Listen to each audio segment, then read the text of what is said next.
June 2 2024 ଆଜି ବାବା ଆମକୁ କ'ଣ ବରଦାନଟି ଦେଉଛନ୍ତି। ପ୍ରତି ନିଶ୍ୱାସରେ ଯୋଗ ସହିତ ସେବାର ସନ୍ତୁଳନ ଦ୍ୱାରା ଆଶୀର୍ବାଦ ପ୍ରାପ୍ତ କରୁଥିବା ସଦା ପ୍ରସନ୍ନଚିତ୍ତ ଆତ୍ମା ହୁଅ। ଯେପରି ଯୋଗର ସଂଯୋଗ ସଦା ସର୍ବଦା ଯୋଡ଼ି ହୋଇ ରହିବା ପାଇଁ ତା ଉପରେ ବିଶେଷ ଧ୍ୟାନ ଦେଉଛନ୍ତି, ସେହିପରି ସେବାରେ ମଧ୍ୟ ସଦା ସର୍ବଦା ସଂଯୋଗ ଲାଗି ରହିଥାଉ। ପ୍ରତି ନିଶ୍ୱାସରେ ଯୋଗ ଏବଂ ପ୍ରତି ନିଶ୍ୱାସରେ ସେବା ହେଇଥାଉ। ଏହାକୁ କୁହାଯାଏ ସନ୍ତୁଳନ ରଖିବା।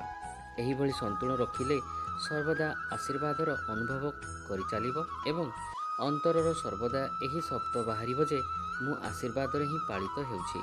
ମେହନତ କରିବାରୁ ଏବଂ ଯୁଦ୍ଧ କରିବାରୁ ମଧ୍ୟ ମୁକ୍ତ ହୋଇଯାଉଛି। କାହିଁକି, କ'ଣ, କିପରି, ଏହିସବୁ ପ୍ରଶ୍ନଠାରୁ ମୁକ୍ତ ହୋଇ ସର୍ବଦା ପ୍ରସନ୍ନଚିତ୍ତ ହୋଇ ରହିବ। ତାପରେ ସଦାସର୍ବଦା ସଫଳତା ତୁମର ଜନ୍ମସିଦ୍ଧ ଅଧିକାର ରୂପରେ ଅନୁଭବ ହେବ। ଓମ୍ ଶାନ୍ତି।